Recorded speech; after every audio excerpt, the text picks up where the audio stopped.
they can say that all white people are complicit in whiteness by virtue of the color of their skin. And they can also say that people who are non-white are also complicit in the system if they are not actively anti-racist. Remember, for these people, it isn't the dichotomy of racist or not racist, because if you're not racist, that's another form of racism. The dichotomy is actually racist or anti-racist, which means you are proactively conceding your own complicity in these systems and attempting to decolonize these systems, right? So it's not good enough just not to be a racist person, to be a good person who doesn't ever say or do or support anything racist. That's not enough. You've got to be an anti-racist. Andrew, welcome to the show.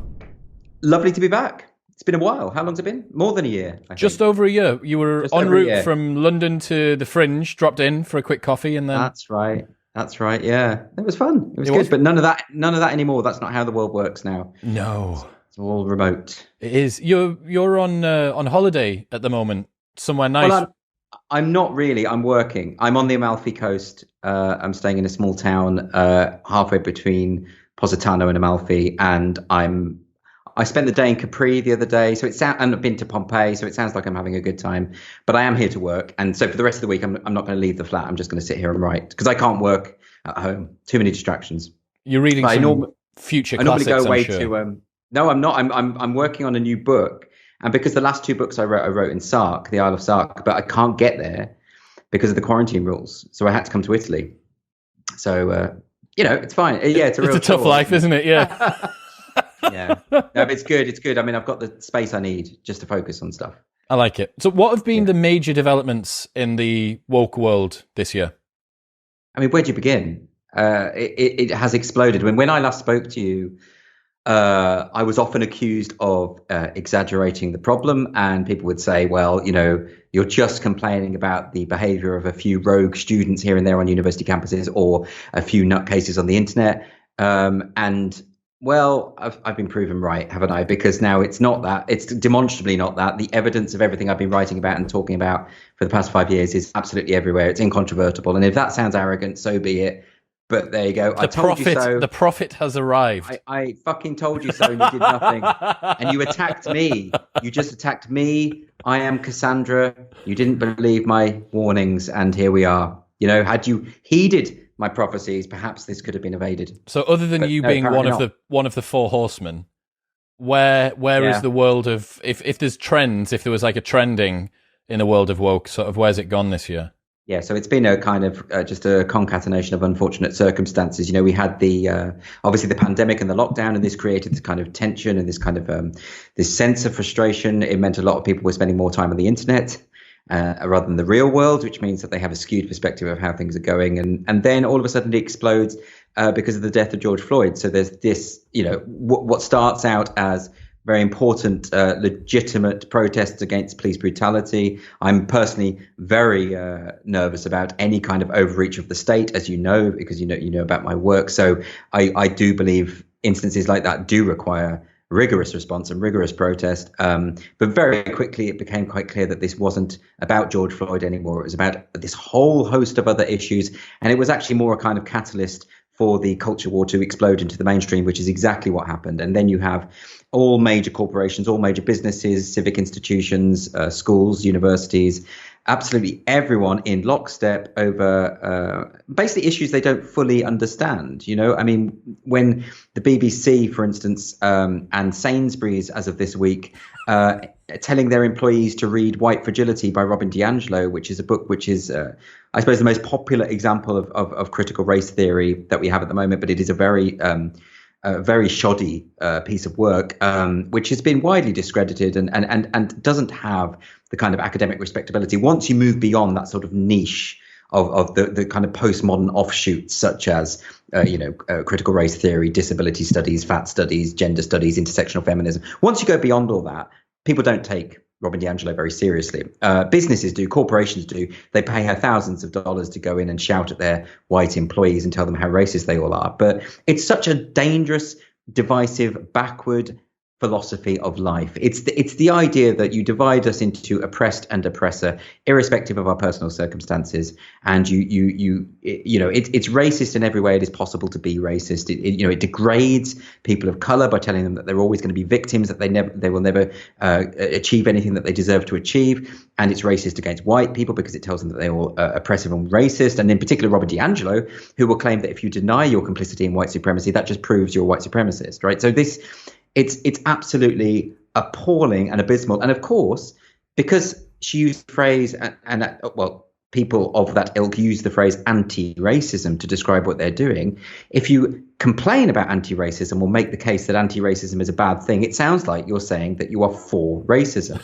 And of course, the reason for opposing anti-racism is if you are concerned about actual racism. That's the problem. So this gets very complicated. There's this whole lexicon you have to master before you can get anywhere. It also makes people rightly nervous. They understand that, most people are concerned about the anti-racism in terms of unconscious bias training, implicit bias training, dividing people up. I mean, Sainsbury's literally created an online safe space for their black employees. I mean, how patronizing is that?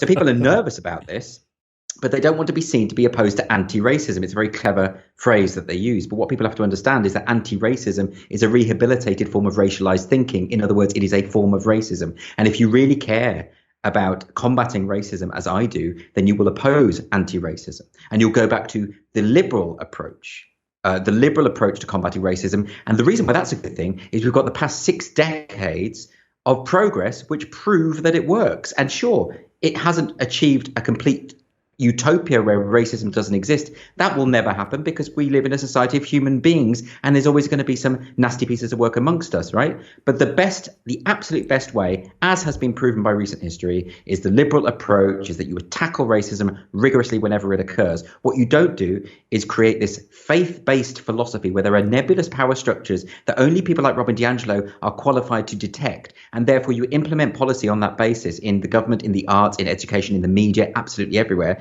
And then you're solving problems that may or may not exist on the basis of this deity that you've created. That's not the way to go about this. And we know this is the case. So people who do believe in those liberal values, those decent values of equality and fairness and looking out for people and ensuring that people aren't mistreated in society and discriminated against, those are the people who need to advance the liberal agenda, the social liberalism that has served us so well for so long that is now being utterly demolished before our eyes. It seems, or it feels a little bit like, the God of the gaps theory. This is kind of like the racism of the gaps theory. Racism is the set point. And that is the elephant in the room with regards to the anti-racism movement, that it inherently further entrenches and splits us up into groups based on race, as opposed to the Sam Harris proposal, which is a world where the color of someone's skin would be as important as the color of someone's hair. And we don't care that there's not enough gingers that are CEOs or brunettes that are working on the machine line or whatever it might be. One thing I've noticed this year, race really has sort of come to the forefront. What's happened with the gays this year? Is gay activism still alive and well? I think the gays are the new white man, aren't they? I think that people are quite down on the gays at the moment. And there's all sorts of things that you've just kind of touched on, which are quite difficult to unpack. I mean, you were alluding to the ideal of color blindness, which is, of course, the ideal, the liberal ideal, which is that, as you say, the ginger hair analogy works well because it doesn't mean that you don't see race. It means that you don't care. You don't care. You don't treat people differently on the basis of skin color, which is actually a beautiful ideal that we should all be striving. That's what we used to teach children. And all of a sudden, over the past 6 months, suddenly all of that needs to be unpicked and unpacked and revised based on this very reactionary agenda. I think that's absolutely heartbreaking and genuinely tragic. And yes, reactionary and regressive. It's taken us right back. And that's the thing. You don't need. Can anyone seriously, hand on heart, say that what has happened this year has not inflamed racial tension and made it worse and basically made our society more racist as opposed to less racist? I mean, can anyone seriously say that with a straight face? I don't believe they can. So that's why we do need to do something about it. In terms of gays... Where are the gays, Andrew? Where have all of the gays gone? So that's a different issue. The problem with the gay issue now is that we have... there is a kind of fission within the LGBTQIA plus community, right? So even using the phrase makes me laugh. I think we need to totally just abolish it and move on, because the truth is, let's take Stonewall, which is the sort of major charity for gay people in the UK, which has done some incredible work over the years and has now changed its entire philosophy about sexuality. And it believes, for instance, that gay men are, it's redefined it. Not homosexuality is no longer same-sex attraction; it is same-gender attraction. But of course, gay men are not attracted to people who identify as men. They are attracted to people who have the bodies of men, right? And that's actually quite a fundamental distinction. A lesbian is not going to be attracted to someone with a penis simply because that person with a penis identifies as female, and because that person says that, well, it's a female penis. That's not, because we're dealing with people's biological inclinations, sexual inclinations. It's quite deeply rooted, shall we say. So when Stonewall effectively adopt a homophobic policy, right? And I use that word with caution insofar as I don't think the people at Stonewall are homophobic, but I think their new philosophy is underpinned by homophobia, in much the same way that I don't think fourth wave feminists are misogynists, but their philosophy is underpinned by a misogynistic idea that women are weak, inherently weak, and always victims and need protection, right? So it's perfectly possible for this to happen, as we have seen. So Stonewall now are obsessed with the trans issue. I mean, they're right to be concerned whenever a trans person is discriminated against. Right? That is something, again, we go back to the liberal standard, which is that everyone should have equal rights irrespective of who they are or how they identify. The liberal perspective is that you should be able to call yourself whatever you want. You should be able to do whatever you want to your body. You should have those. And of course, trans people have every right to be treated exactly the same as everyone else. What they don't have the right to do is to force other people to use the language that they want them to use. And that's really the sticking point. And there is this, of course, conflict of rights now between feminists who, for the most part, particularly second wave feminists and thereafter, believed in the idea of gender being a social construct. And of course, the trans movement, particularly the militant trans activists, believe that gender is they have a biological essentialist view, which is why you get this idea of being born in the wrong body. So you get this fundamental contradiction. You also have feminists who are concerned about single sex spaces, such as domestic violence refuge centres, for instance, or prisons, which is a legitimate concern to have. And they do not believe that biological sex is a fantasy. And as Blair White, a trans writer in America, has pointed out, if there's no such thing as biological sex, there's no such thing as trans people. So all of this is going on. So you've got lesbians and gay men who are being pitted against trans activists, and it's not really fair because the majority of trans people don't have these views. This is a minority of activists who, for some reason, are able to sway Stonewall's entire policy and thinking on this. And Stonewall, in fact, has completely stopped listening to gay people and is completely and feminists and completely overruled their viewpoint. I'm not suggesting that any particular person should just be deemed to be correct in this. I think we need to have a debate, right? I'm perfectly willing to be challenged on anything that I've said, and for people to say I'm wrong. I almost certainly am wrong about a number of things. It's got to be the case, right? So having the discussion is important. But when you have someone just charging in and saying trans women are women, well, there's a lot to unpack there. You know, what do you mean by woman? What does woman mean by your definition? What if I don't share your definition of woman? What if I think that sex is biologically ingrained and that you are fundamentally incapable of changing that however you can identify, and you're free to identify however you want, which, by the way, is what an awful lot of trans people believe, right? According to this new rubric, a lot of trans people are very transphobic, and that's going to be very complicated. So what do you do? Gay men, gay women, they're lower down on the pecking order. Yeah. So because of intersectionality, which effectively, I know the original intention wasn't this, but what it has morphed into is a kind of exactly that. Yeah. A kind of a hierarchy of grievance, and gay people are dropping down the charts all the time. Is there any further for them to go? Oh, relegated to the Vauxhall Conference, mate. You know, by the way, I don't know what that means, really. Yeah. I just heard a man in a pub say it once. No, the reason I use that is because when I was at school, it was because I was never a gender conforming kid. It's about I didn't like the stuff that the boys liked, and I wasn't into football, and everyone was so into football. I had to pretend that I supported a team, and I chose Yeovil Town so that I had something to say. And apparently they got relegated to the Vauxhall Conference. And I've always remembered that phrase. I don't even know if the Vauxhall Conference is still a thing. I don't think it is, but you've managed to pull out a couple of decade old reference that's still in there. It's still in there. Oh, yeah. Well, it's very traumatic and scary. If you're a boy at school, at your primary school, and you're secretly doing ballet in the evenings, and you're having nightmares about them seeing you in your tights, and you're getting bullied at school, and you're not considered very masculine and traditionally masculine. Those things stick, I think. Mate, I played cricket in a state school in Stockton, sub area of Teesside, Middlesbrough, whose claim to fame up until recently was only that it had the highest teen pregnancy rate in the UK. And I was playing cricket, which was like just the bourgeois arrow over the top of your head for this guy needs a kicking.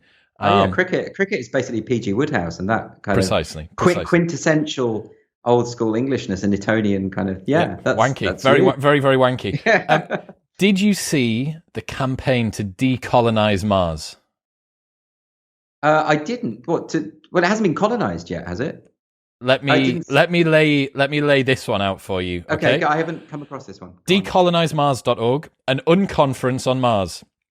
Decolonising Mars, an unconference on inclusion and equity in space exploration, will bring together a diverse group of individuals working at the intersection of astrobiology, anthropology, social justice, and space exploration. The format of the event will feature a discussion as its primary objective. While there will be time for brief presentations, a significant fraction of the programme will be devoted to group discussion around pressing themes which will be determined by the symposium participants themselves. The term decolonization refers to the undoing of the legacy of colonialism. Many people are used to hearing about colonizing Mars to talk about humanity living in space. Here, we examine how using a colonialist framework in space reproduces past harm from humanity's history on Earth. This event is about envisioning fresh pathways for thinking about space exploration by stepping away from the ways we usually talk about space, which is, by definition, decolonizing the topic, hence decolonizing Mars. And as you've quite rightly identified and James Lindsay brought up, there is an entire conference dedicated to decolonizing a planet that hasn't been colonized yet. Are you sure this isn't a joke? I'm just putting that out there. It seems. Well, I mean, is that not the subtitle to almost everything that's happened this year? This is the problem now, is that whenever I see an article like this or something, I have to verify it. Do you wonder sometimes if you wrote it? Yeah, exactly. Maybe if you've trolled yourself. Yeah. It's so, on the face of it, just insane. And you want to be, I've always been banging on about, how I want to give people the benefit of the doubt. I want to be respectful to all opinions and I want to be able to discuss them. But the problem with this social justice ideology is it is at heart so infantile that it's very difficult not to start sounding like you're throwing ad hominems. Once you start, but it just is. This isn't how adults who are educated should behave. Let's not forget as well. We're not talking about you. If you want to have those conferences that happen in Portland where everyone calls each other comrade and has a point of personal privilege, that's fine. No. This is fucking space, right? There's it's a vacuum out there. It's really, really scary and dangerous, and Mars is far away. The astronauts that are going over there should not be an inclusivity officer on board. No. The first shuttle to Mars. Once they've decolonized maths and science and engineering, and then they can build the rocket that goes to Mars, I'm not going to be on that rocket, I tell you, because it's not going to get very far. And if they're obsessed with this stuff, I hope we do meet an alien race, because these people, their first concern is going to be about whether the alien race is sufficiently inclusive and diverse, and they'll just shoot them, won't they, with their laser guns, and that'll be the end of that, and that'll be fine. And that's what we need. We need a fucking invasion, don't we? I don't know what else to do. I'm kind of, because I'm writing about it at the moment, I'm writing a book about it as well. And it's reminding me of all the stuff that's going on. And I'm trying to, I have been for the past 5 years trying to get into the head of these people, and there comes a point when you realize it is just a fundamentalist religion. That's what it is, and therefore, it's like trying to pick apart any kind of rigorous theology. It ultimately you hit that brick wall, where ultimately you just want to say, but actually I don't believe there is a multi-headed hydra.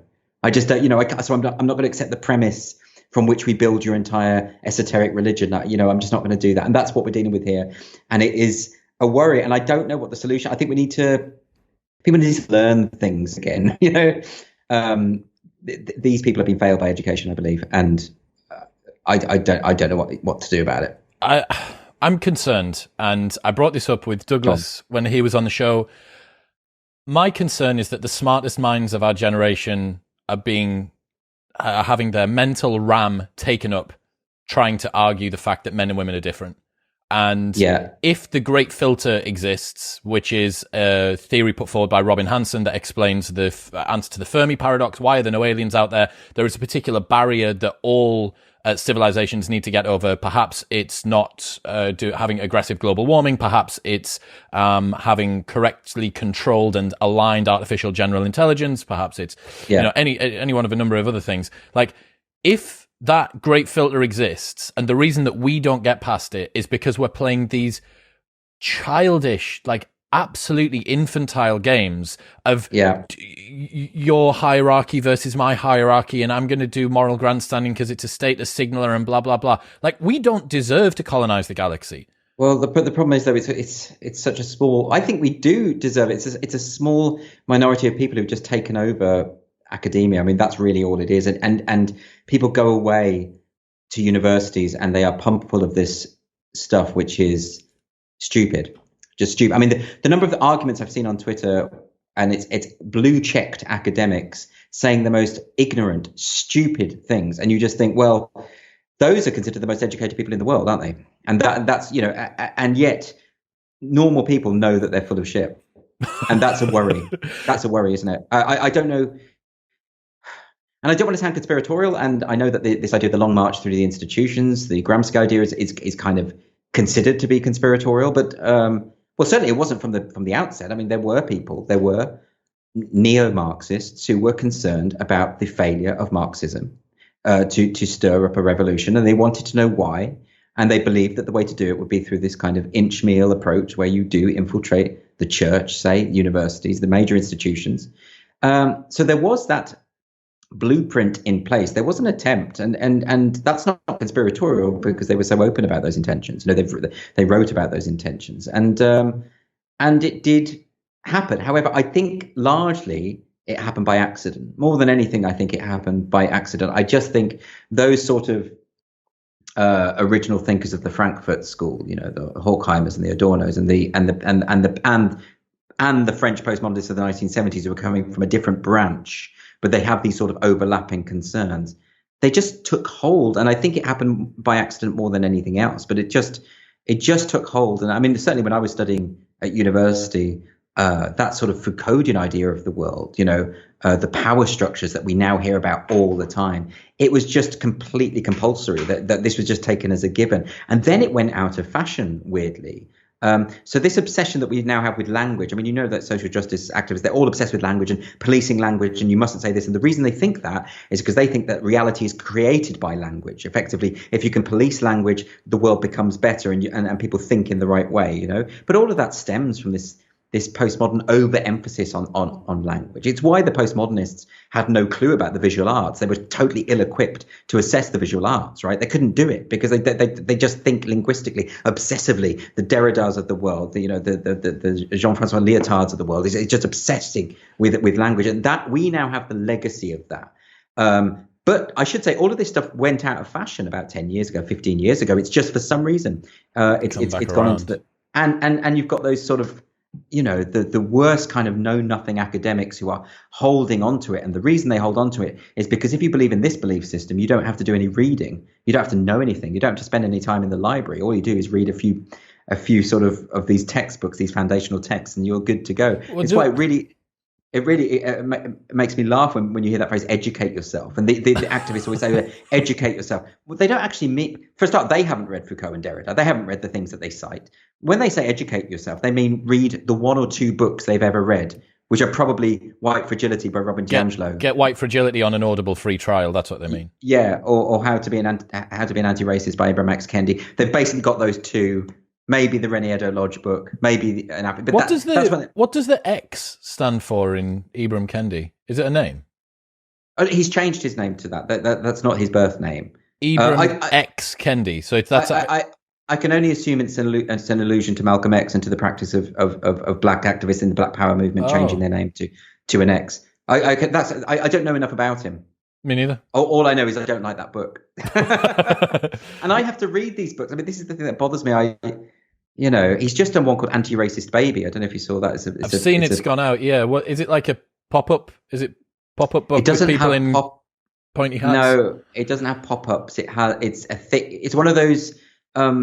It's aimed at very small kids, so it's one of those board big cardboard. Books, Yeah. Big, thick. So there's only about 7 pages. You can read it in 2 minutes, and it's thick, illustrated, and it's talking about how babies. I'm not kidding. It's something like, babies need to be able to confess their racism and all this sort of, I mean, it's just hilarious. It is funny. It really is. But these books, I mean, I keep getting them sent to me as well. And there comes a point where they're gifts, just repeating curses. themselves. I mean, is there anthrax in them? Like, what's going on? I feel like it's a curse. But of course, I also know I have to read them because I can't be in the position of talking about them and criticize them unless I'm familiar with them. And I read more of that stuff than the stuff I would like to read. Or having said that, I'm in Italy and I've been reading some more interesting there's things that are not to do with it, which is probably not what I should be doing, at the moment. Entrench yourself in, yeah. Can you take us through what whiteness means? Okay, so the notion of whiteness, I suppose the best way to think about it is a system of power, right? So it's and this is coming from critical race theory. This is the phrase that they always use, whiteness. It's been analogized with the concept, with the Augustinian idea of original sin. It doesn't actually specifically pertain to, there's an ambiguity. It doesn't specifically pertain to the color of your skin, the whiteness. It more pertains to a complicity in a system of whiteness, a system of oppression on the basis of race, right? So this is why, for instance, very confusingly, when there was that story in America when the Asian boys, I think one of them urinated on a black schoolgirl and attacked them. It was a kind of a sort of, it was a horrible attack. Okay. They were described, because they weren't white perpetrators, they were described as enacting whiteness. In other words, whiteness is a way that you oppress people of color, a system of oppression, and that you don't necessarily therefore have to be white. You could be white adjacent, which is the phrase that I started using last year as a joke through Titania, and now people are using it. And I started thinking, did I invent this? But I probably didn't. It probably was just there in the ether. It's because undiscovered knowledge. Yeah, I mean, you can anticipate this stuff. You can't. That's the problem. And because fascist adjacent had become so popular, I just thought I'll start calling black people who are conservative, say white adjacent, as a joke. And now I'm actually seeing it everywhere, and it's really bothering me. And I want to work out if I did invent that. I hope so. But yeah, so that's what whiteness. So therefore, to give another example, and of course, there's all sorts of books and tracts written about whiteness and trying to give it the illusion that this is something that is thought through and it's sophisticated, and it's too, they load it with this jargon in order to give the impression that it's too complicated for you to understand. So you better just hand it over to us. You made the analogy that the same reason as to why the church didn't want the Bible translated into common parlance back in the Middle Ages. It's why they burnt Tyndall at the stake, because you translate the Bible, it means that all of a sudden the power is devolved to the masses. It means they can interpret scripture for themselves, and that matters. You can't just say, you can't have a priest just say, well, you've got to do what I say because I'm the only one who can read the sacred texts. And that is the equivalent of what's happening here. So the academics are saying, and you see all the time when people get into when your average person gets into an argument with one of these crazy academics on Twitter, they'll say, well, actually, I'm an expert in this, and they'll throw all this jargon down and they'll frighten people away. And if actually, don't worry about it because they're talking bollocks. They really are. All this comes from is these things are slogans. that are used instead of serious thought processes, and they're not to be taken seriously. So don't worry about it. Just get them. Also, you should remind them that if they're unable to express their point with any degree of clarity, they're not expressing their point well. That's the other thing. It's the mark of it's the mark of a genius to explain a complex thing in a simple way. It is the mark of a charlatan to explain a simple thing in a complex way. Very nice. Did you just come up with that? No, I found it on Twitter probably, but not in your realm. So yeah, you were saying another example of whiteness. Well, just to give another example of the way in which the social justice people and the critical race people play on these ambiguities is that they can say that all white people are complicit in whiteness by virtue of the color of their skin, and they can also say that people who are non-white are also complicit in the system if they are not actively anti-racist. Remember, for these people, it isn't the dichotomy of racist or not racist, because if you're not racist, that's another form of racism. The dichotomy is actually racist or anti-racist, which means you are proactively conceding your own complicity in these systems and attempting to decolonize these systems, right? So it's not good enough just not to be a racist person, to be a good person who doesn't ever say or do or support anything racist. That's not enough. You've got to be an anti-racist, right? So you've got all that going on.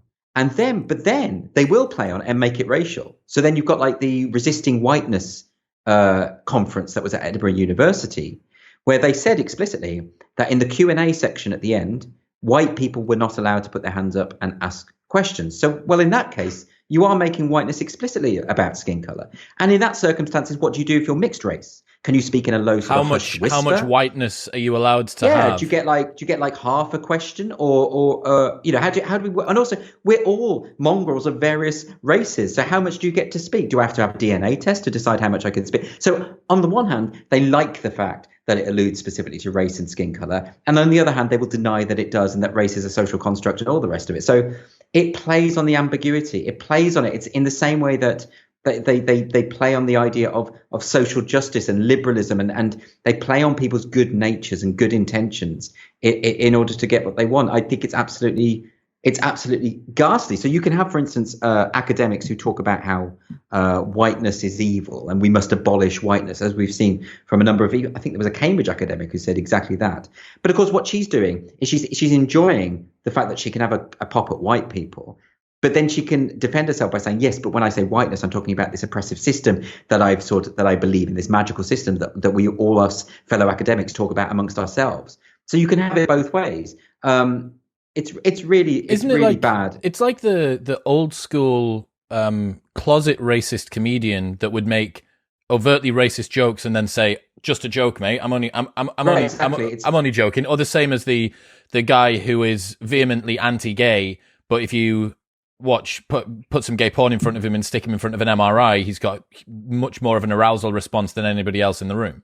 Right, exactly. Like the lady doth protest too much. Oldest trick in the book, isn't it? The bullies always used to say it's just a joke, and that's and of course, real comedians think through their jokes carefully and decide whether or not they are justified or not. And so, yeah, that absolutely, it's a good analogy, actually. It's good, Chris. Did you see? Thank you, mate. I'm just loading the flattery on today. I feel great. Did you see the gym? I think in Portsmouth had done. I did see the gym. The 12 years a slave course. Yes, because being a slave that looked like a joke, didn't it? Being a slave was hard, and so is this workout. That's a quote. Yeah, I mean, being a slave is hard. And I'm sure working out, as you know more than most people, is tough. It's not the same though, is it? but I did wonder about that, whether that was some sort of joke. Turns out it's not. No, really, sadly not. It's just horribly misjudged. Well, look, people are going to make these poor judgments at the moment because the whole discourse is so crazy, and I imagine that was actually quite well intentioned. Well, so this is something else that I brought up with Douglas, that I'd had this conversation with Carl Benjamin Sargon, and I got so nervous during the process of talking about, it was slap bang when Chad was happening, so like peak race tensions. Yeah. And I got so nervous not knowing what I was supposed to say, not knowing what was and wasn't acceptable speech. And I'm someone who does this every single night, like 4 or 5 nights a week. I have a conversation about this. So my ability to deploy precise speech should at least be better than the layperson. And I was nervous during the day before, this ambient anxiety. Then after it had happened, I was listening back to it. Oh, could I have said that a little bit more? Of course, And because we are living in this culture where people will pick apart, and you can misspeak. If you misspeak even slightly, it can be used as ammunition against you. It is what we call cancel culture, which does exist no matter what Owen Jones claims. And the problem is that everyone's worried about what they say. Now, actually, being concerned about what you say and trying to aim for precise speech is a good quality. It's something that we should all do, but there should also be a recognition that all of us will not always express precisely what we mean, because we're human beings and we make mistakes. And also, particularly when we're dealing with such sensitive issues and complicated issues, we should have the freedom to make mistakes. I think it's very liberating to just not care. To just think, I am going to make mistakes sometimes, and if I do make a mistake, I'll just say, well, I made a mistake. That's not quite what I meant. And even though you've got these kind of retributive, unforgiving armies of activists out there who will use this against you, just ignore them. Just do that the publish and be damned idea. I've made a mistake. I've said it. I'm not going to apologize anymore about this. In fact, don't even apologize to them. Just say, well, okay, this was a conversation we had. Someone misspoke. Maybe they did, maybe they didn't. We're trying ideas out. We're trying to thrash through these very complex thoughts. And if you can't accept that human beings don't speak like robots, then you're not really a human being at all. I learned this year for the first time from Ben Shapiro the term semantic overload. Are you familiar with this? Well, I can work out what it means from the so meaning. It was yeah, and he's been using it to describe the words Black Lives Matter, and right. That semantically overloaded, it can be multiple things at once. It's this thing when we want it to be. Are you against Black Lives Matter? Well, it's very difficult to say that without sounding like you hate black people. So it's back to the anti-racism idea. It's something that can have more than one meaning, and certainly. It's a very clever rhetorical trope because, of course, as you say, you cannot disagree with the phrase Black Lives Matter. No one would. This is the weird thing about it, that, people using that hashtag and that expression because they believe that unless they do use that expression, we're going to assume they don't believe that Black Lives Matter. It's similar to, this just goes to show how much things have escalated so quickly, right? There was a thing about 5 or 6 years ago where people started wearing safety pins as a gesture to show that they weren't racist. It was a very short-lived thing, right? So you Google it. I'm not making it up, and it got ridiculed by everyone, including people on the social justice side, because of course the default assumption in a society like ours is that people aren't racist, right? So if you're wearing a safety pin and saying that anyone who isn't must be a racist, but this is absurd, right? Yeah. But we are now in safety pin world, where basically, unless you're saying Black Lives Matter, you assume that Black lives do not matter. Well, that's not true. I still stand by the point that any decent, civilized person will obviously believe that Black Lives Matter. It's going to, you should never assume that someone doesn't believe that unless there is incontrovertible evidence that they don't. But that's the problem. It goes back to the critical race theory idea that racism is present in every possible human interaction. They don't ask, was this situation racist? They ask, how did racism manifest itself in that situation? And that is the problem. So in other words, the entirety of society is underpinned by racism. It's such a bleak, nihilistic worldview. It's so horrible. So yes, semantic overload, I suppose something that can have multiple meanings. And certainly, when you talk about Black Lives Matter, are you talking about the group? Are you talking about the concept? Well, I would suggest now, whenever I hear someone using that phrase, I'm always going to assume you talk about the group, because why would you make the statement? Have you noticed now that people are starting to use Black Lives Matter and BLM? They've bifurcated. Yes, well, that's the way. I think that started early on as a way to get around it, because we need to be able to criticize BLM, because as a movement it has all sorts of ludicrous aspects to it. For instance, its belief that we should dismantle cisgender privilege, or attack the Western nuclear family, or all of which perfectly push forward the benefit and the well-being of black people. Well, look at their intention to defund the police as well. Which of course would affect areas that are working class, and and there is a high proportion of black and ethnic minority people in working class areas. It's not going to do them any favors. So this stuff, yeah, exactly. I don't think dismantling cisgender privilege is something that's going to go down too well in certain black communities. I would suggest. Okay.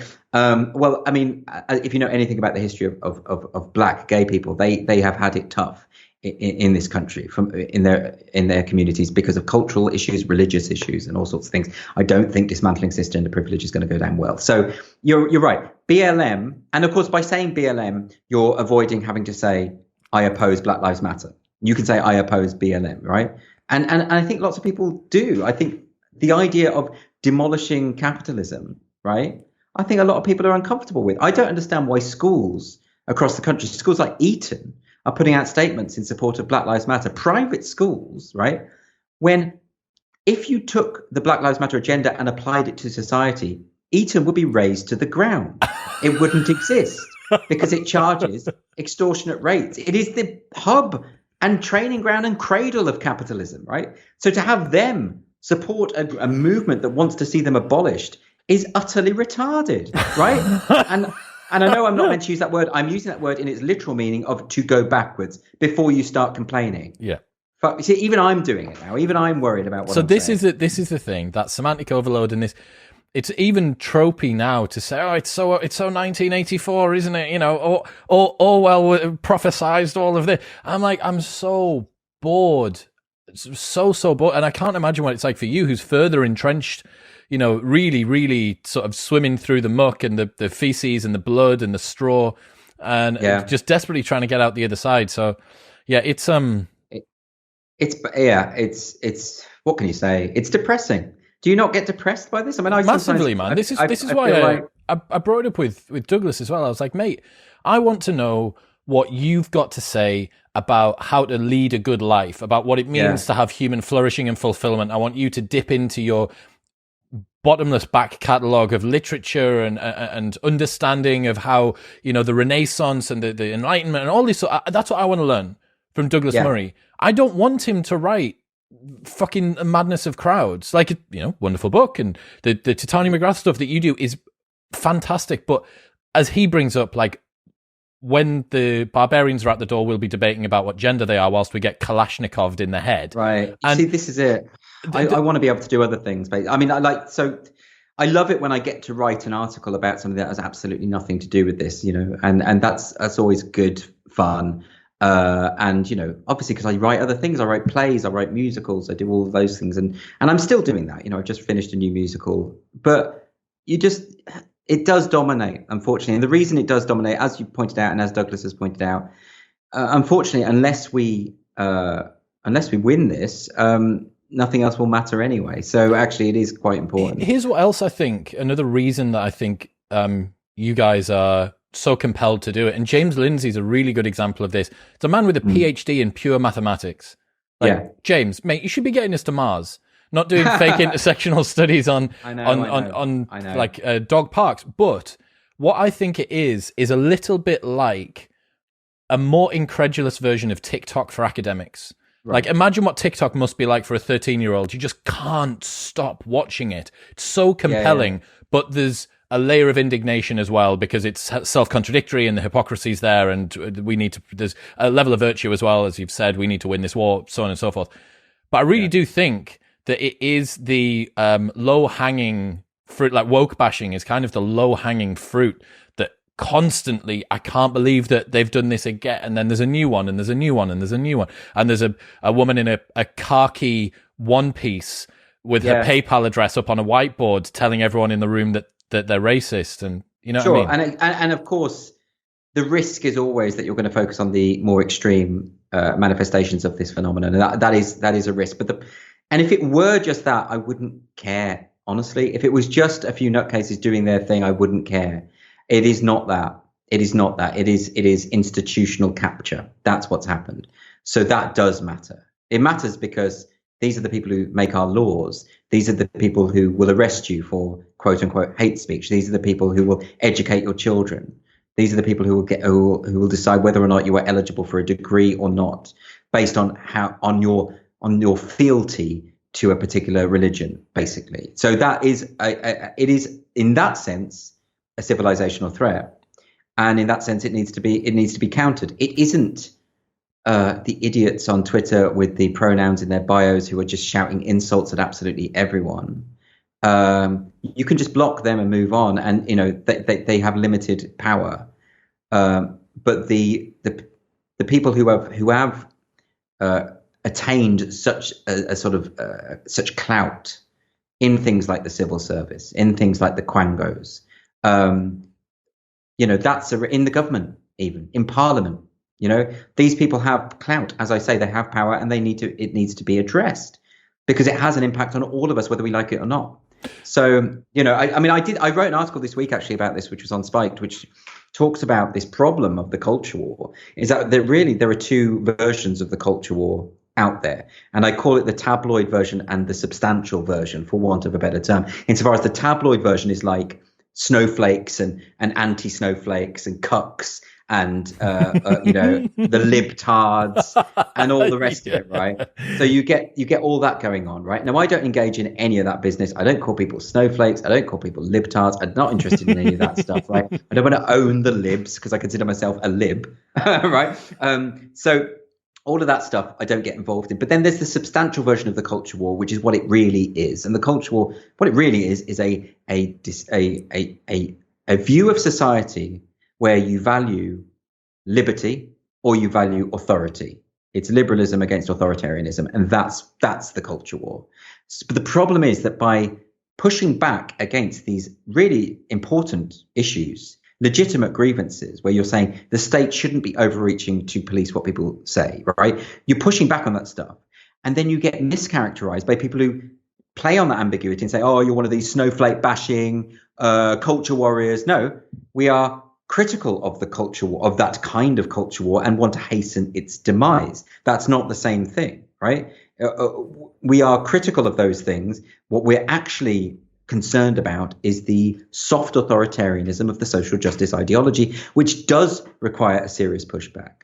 So people have to be very careful. Don't let them do this. Don't let them say, oh, you're just another PC gone mad brigade type of person. You're just like, notice how I put on a stupid voice when I embody such yeah, people. You really did. But it is a form of stupidity, and don't let it happen. These are things that we need to address, and we need to do so seriously and collectively.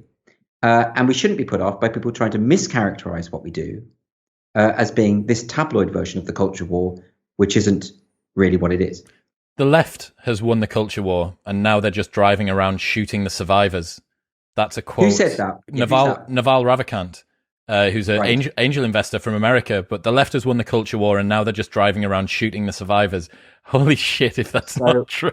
Well, it's difficult. And again, we get back to the slipperiness of language, insofar as I do not believe that woke activists are left-wing in the slightest. Because they are not remotely concerned with economic inequality or class inequality, which is at the heart of what it means to be left-wing.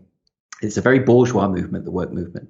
And so therefore, it's not really, it's no surprise really that it's the more elitist universities where the posher kids tend to go that have more problems of this kind. Because of course, if you can't afford anything, you're not going to be interested about whether or not you've been misgendered, right? Are you? You're going to be interested about where you get your next plate of food from. So so it's very difficult, but we have to say, I mean, I get into this all the time. Am I left wing? Am I right wing? What the hell am I anymore? Because people on the left hate me so much now, and that's because I believe the left has shifted to such a degree that it has become obsessed with identity politics. Well, the Overton window of what is centrist, left, right, all of that has been. I just don't buy into ideology, full stop, and that's why I feel perfectly comfortable in saying. This right wing, say someone like Roger Scruton has some excellent points about certain things, and there are some things I don't agree with him on. I don't need to be the sort of person who thinks, well, he's a right wing person, so if I'm on the right, I have to agree with everything he said, or Tony Benn is a left wing person, so I must agree with everything Tony Benn says, right? Because that means you're letting someone else doing your thinking for you. I think there are good elements, there are impressive thinkers on the left and the right and everywhere in between, and we should be able to select. And consider which elements are good and which elements are bad, or which elements we agree with and which we don't. And that does not mean that you suddenly become left or right wing. The problem is, of course, that, as you know, the idea of being conservative or right wing has just become a slur. It doesn't really mean anything. I actually don't think I've stopped even worrying about left or right. Everyone thinks I'm right. Some people think I'm far right. Some people think I'm extreme Marxist left. I'm getting that a lot. I get trolled by alt-right people. I'm also called alt-right, by the way, but the actual alt-right absolutely hate me and troll me, and they call me a Marxist or a communist. And then, so no one knows what the fuck I am. To the extent I don't even know what the fuck I am, it's fine. Doesn't matter anymore. Yeah. Forget it. Well, I mean, that loops back to the challenge I had when speaking to Carl. That I was like, I don't know, the goalposts are moving so quickly that I thought I was playing chess and now I'm playing rugby. Like the whole, all the rules of the game are now out of the window and I haven't got a clue what's going on. Did you see when Durham University went back, did you see that a group of freshers had created a group Snapchat chat and were playing a game of who could sleep with the poorest fresher? Okay. That doesn't surprise me. But that's proper right versus left stuff. All about class equality, exactly. Yeah. It went sort of semi-viral up here in the northeast of England. Group chat of freshers saying, can we have it used to be like pull a pig back in university, but apparently if you go to Durham or perhaps like one of the other red bricks, now it's who can sleep with the poorest fresher. Which is like, it goes back to the old Bullingdon Club thing of the initiation ceremony included burning a £50 note in front of a homeless person, that kind of thing. Yeah, I mean, obviously this, that is, you could say that's a class-based issue, isn't it? That's not good. Sure. What's your prediction for the end state of all of this activism? Is it inherently self-contradictory and splintered into groups that don't agree to the point where it's going to eat its own tail? It is self-contradictory, but it embraces the contradictions, and that's why it's impossible to reason with it. And that goes right back to the postmodernists as well. And someone like Derrida, who was very playful and self-contradictory, so often deliberately so. And that means that actually it's sort of built into their system. It doesn't matter that they have contradictory thoughts and they can hold those contradictory thoughts at the same time. It really doesn't. It doesn't matter that they will say well, to give the example of to go back to the trans example, that they say gender is completely a social construct except for trans people who are born in the wrong body. It doesn't matter that doesn't make any sense because they can do that. Whereas everyone else relies on the idea of rationality and rational thought. But the problem is that they would perceive that to be a sort of heterosexual, patriarchal construct. So, you're back to square one. So what's going to happen? We roll this forward. What's the end state? What do you foresee? Look into the crystal ball, Andrew, and tell us what you see. Yeah, whenever I do this, I get it wrong, though. There's a lot at stake. So I think, ultimately it's going to go one of two ways, isn't it? I can't envisage that this can just rumble on as it is anymore. I think there were a lot of people who were sort of saying before the explosion this year of the culture war, there were a lot of people who were just saying this will always be the way. There will always be the sort of extreme culture warriors pushing their agenda, and most people will just gently push back, and we'll constantly be having these spats and these disputes. I don't think we can say that anymore. I think one side is going to have to win out. So if the culture warriors win out, if the social justice left or the identitarian left or whatever the fuck you want to call them win out, we will be living under a form of authoritarianism, right, where people are not allowed to say certain things, will literally be arrested for saying the wrong thing, and it will be very scary and dangerous. Education will be decolonized to the point where it won't mean anything anymore. Artifacts from the past, monuments from the past, a recognition of history will be swept away, and we're already seeing that happening, but not, as I say, not in a crisis point. It's important not to inflate these things. I don't agree with mobs deciding which statues stay up and which don't, right? But ultimately, that statue of Edward Colston, I don't think they should have been able to just arbitrarily decide and tear it down. But it doesn't amount to a crisis. It doesn't amount. We're not talking about, as you said, the Orwellian principle of literally revising history, throwing things down the memory hole. Yet, and that's the qualifier, is that the problem is that these are the seeds of that, and you have to be vigilant against this stuff, and particularly when it comes to free speech, you have to be incredibly vigilant. It's not something that is the default of any given society. It's something that has to be fought for with each successive generation, and people need to be reminded of the validity of it and the importance of it. So I think if, for instance, a government were to get in that was identity obsessed, as the current Labour Party is, but they had maybe a more zealous identitarian leader, I mean, Keir Starmer wouldn't be that person as it happens. I know he sort of toys with it a little bit, but he wouldn't be that sort of extreme zealot identitarian type. If you had a government like that, then you have a very dangerous situation and you have a society that is going to go backwards very, very quickly. Or the alternative is that we reach the point where what I'm hoping is in about 15, 20 years' time, we will have restored the idea of liberal values and free speech, and everyone will just go back to just accepting that, yes, that's the default. That's what we should be having. And they'll almost look back at these years as like, what happened there? There was a kind of hysteria. There was a kind of weird mania that happened. And they'll probably say, but it wasn't really a big deal, was it? Because it just sort of went away and it was fine. But of course, it only went away because people like us are pushing back against it. But we will be considered the nutcases. Like, why are we even worried about it? It just went. Yeah. I think that's what's going to happen. I fear that's what's going to happen. I think that really dovetails quite nicely with something I've been thinking about this year, which is been reading a lot of existential threat and existential risk work like Toby Ord's, which is what prompted my concern to do with the academics and the low-hanging fruit and the TikTok. And this year, we got a pandemic.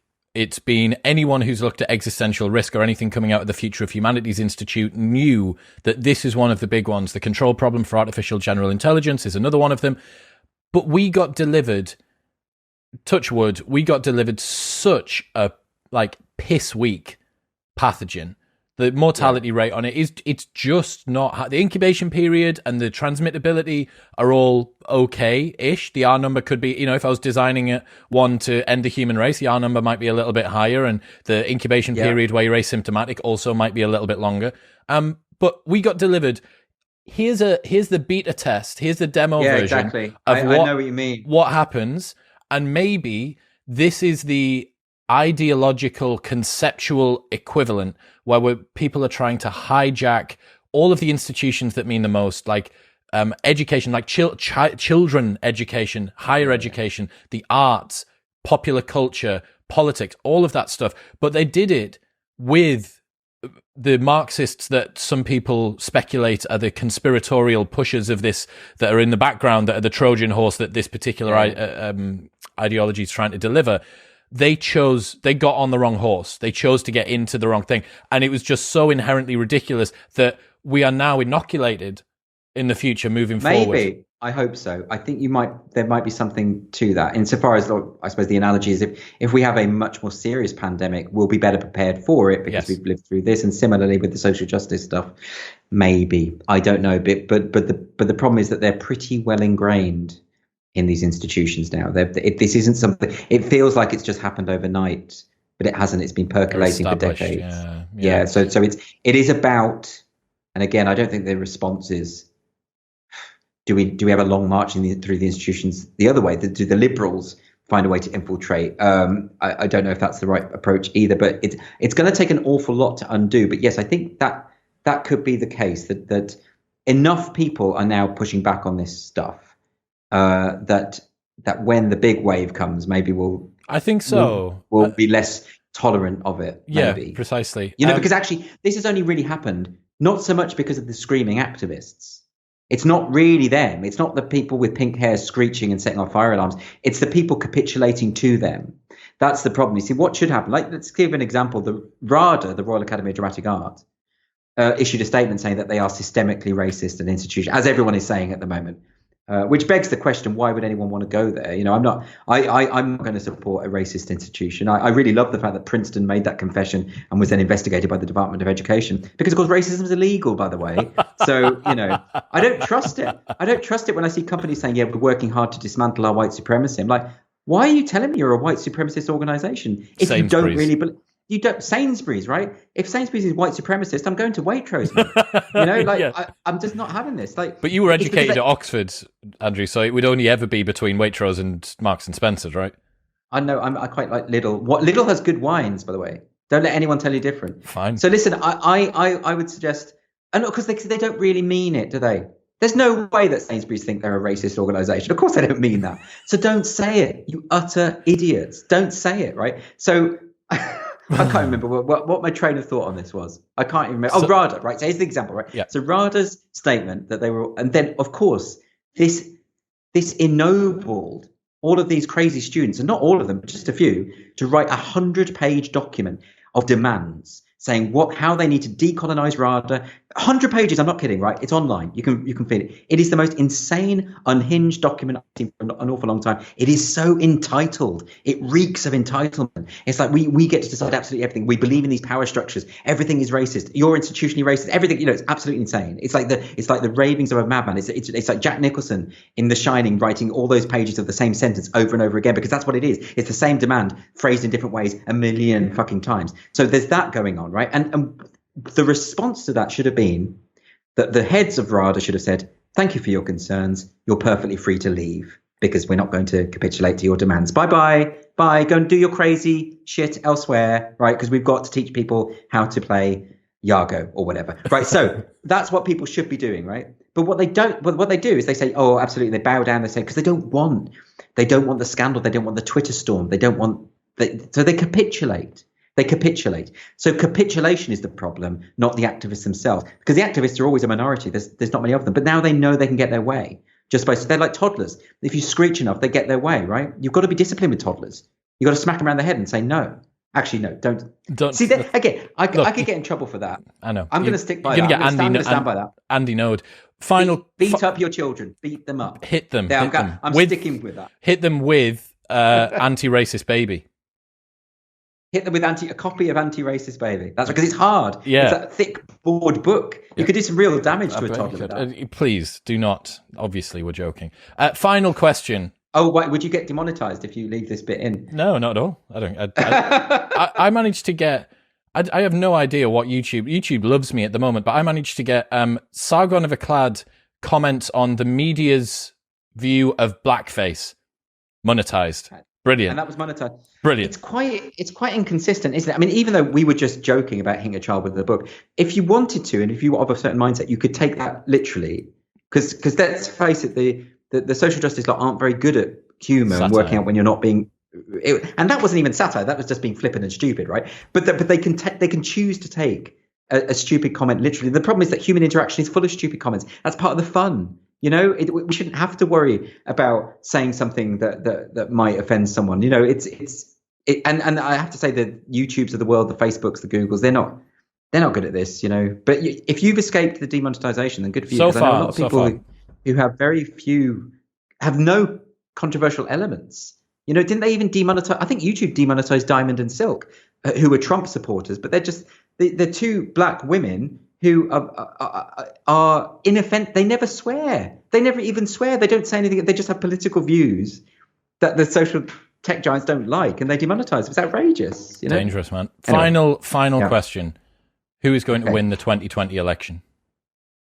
Either way, we are in trouble because either victor will make the culture war worse, not better, right? And the reason for that is Biden has completely bought into identity politics, 100%, and is allowing himself to be guided in that way. And Donald Trump also has his version of identity politics, which is the more nationalism style version, and is not, let's face it, particularly well equipped to deal with this kind of crisis, right? He tends to inflame things rather than make them better. Fundamentally, Donald Trump likes people who like him and dislikes people who don't like him. So, and everyone knows this. It comes back to this essential narcissism. Watching those two debate was one of the most depressing things I've ever seen. Neither of them are equipped to be president, and I don't think either side is going to quieten down, because if Trump wins, then the social justice group will take that as further evidence that they live in a neo-fascist society. And if Biden wins, then I suppose they will be emboldened to persist with these kind of demands, such as the students at RADA make, and to reshape society according to the principles of their faith. So either way, we are fucked. Have you got a prediction? Do you think? Can you? I know that it's not your special area, but what do you think? I think Biden is going to win. I think I for a long time I thought Trump was. I'm sure that Trump would have won were it not for coronavirus. I'm pretty sure, because the economy was doing so well, and because it just didn't seem as though. I think though his handling of the coronavirus, combined with this kind of general fatigue with his behavior and the way that he tweets. He needs to get off Twitter. If he wants to win, he has to. Yeah, it's if the election was about Trump versus, if it was just a personality contest on Biden, if that was the competition on Biden, Biden would lose. But sadly, Trump continues to make it about himself, which I think is inherently dangerous because his personality rubs people up, even his own supporters, the wrong way. Oh, he does. I mean, Biden has no charisma whatsoever, but then Trump, is not, let's put it delicately, is not statesman-like. Is he? And no one can have looked at the debate that they had the other week and say that was a presidential way to conduct yourself. Well, I wouldn't be able to vote for either of them, but luckily I'm not in that position of having to make a choice. You don't have to. Yeah, no, I don't know. I think you're right. I think at the beginning of 2020 it would have been Trump to continue, especially given that all of the harbingers of the apocalypse that everyone had predicted were going to occur in 2016 didn't happen, and he did some good stuff. He did some good stuff with the Middle East. Like that was only this year, I think, when he. Signed. I mean that's a major deal that the left wing media are not covering at all. They're staying well. Clearly that's quite an astonishing achievement. Unbelievable. Actually. But so all of the stuff that was supposed to happen didn't happen, and the economy was doing good, and I think it was it black schooling that he'd contributed more money to than any other president ever, including the only black one. It's not about that anymore, is it? But this has become the culture war election, and I'm afraid that's where we're at.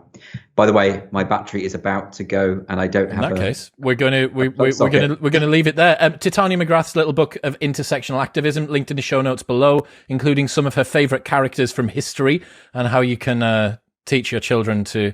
Is that versus Anti-Racist Baby, and that's your perfect two-book garage. I think get Titania McGrath's book. Give that to your kids. That's the way to go. It's funny because I sent it to a friend of mine, and it looks like a kid's book, and her husband thought it was for their 4-year-old daughter and gave it to her, and she was delighted. And then, of course, she had to explain, actually, it's not for you. Sorry. Which is heartbreaking. Take that back, little Susie. Look, Andrew, man, thank you so much. Titania McGrath's Twitter, your Twitter, everything else will be linked in the show notes below. Enjoy the remainder of the Amalfi Coast, mate. Thank you very much for having me.